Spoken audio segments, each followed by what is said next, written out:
To conduct teacher-led placement, log into Read Live through the staff module, navigate to the home page, and locate the tile titled Student Activity. Click that tile.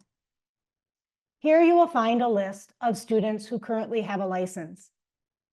Notice under the Choose Students to View, there is a filter that has already been set.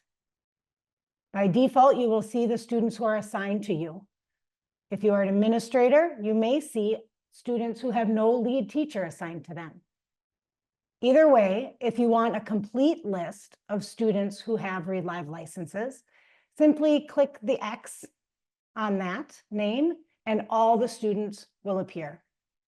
To narrow your list down further, you can click the Choose Students to View link and select any of the fields to fill in to narrow your list. Next, you'll locate your student's name under the name column. To the left of each student's name is a caret. When you click that caret, you can see the programs that the student has access to, Read Naturally Live and 1 Minute Reader Live. To place a student in Read Naturally Live, I scroll over to the right and locate the assignment column. Under the assignment column, there should be a button that says Placement. When you click that button, it brings you to placement instructions. Here, the instructions are listed for you, telling you to select a level to begin placement. Notice the table on the left column. It lets you know the levels 1.0 through 8.0 that are available for testing.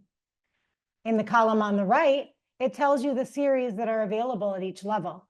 By clicking on the blue circle with the lowercase I, a window will appear letting you know which series are available at each of the readability levels.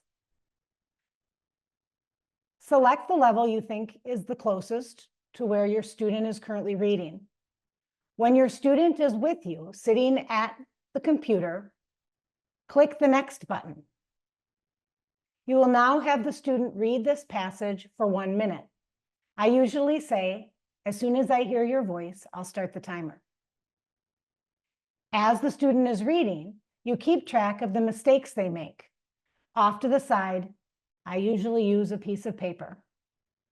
Because at the end of the minute, a bell will sound, and you'll be instructed to click the last word, read. You will also then be instructed to enter the number of missed words into the box. Now click the last word the student read when the bell sounded. Enter the number of mistakes into the box and click the Next button in the lower right-hand corner. Here you will be given the information as far as the level you tested the student, how many words the student read correctly in a minute, and what the placement range is for that level. Because the student score fits within the range, the computer is recommending to stop testing and pick one of the levels below. I can choose a sequence series, or I can choose one of the phonics options. If I want to see how the student would do on a different level, I can click Continue Testing and do the same process over again. When I click Next, if Stop Testing and Pick a Level is selected, a window appears letting me know that I'm leaving placement, telling me which series, which level, and which story goal the student is going to be assigned. The story goal is based on the words correct per minute score from the passage and the level they placed in. Click the OK button, and now you can see that this student has been placed into Read Naturally Live. If you need to make an adjustment, look to the right for the Change Assignment button. When you click the Change Assignment button, you can see that adjustments can be made to the series, to the level, to the story goal. You can also turn off passages if you wish. If you have a student who was using the program last spring and already has an assignment, they can just pick up where they left off.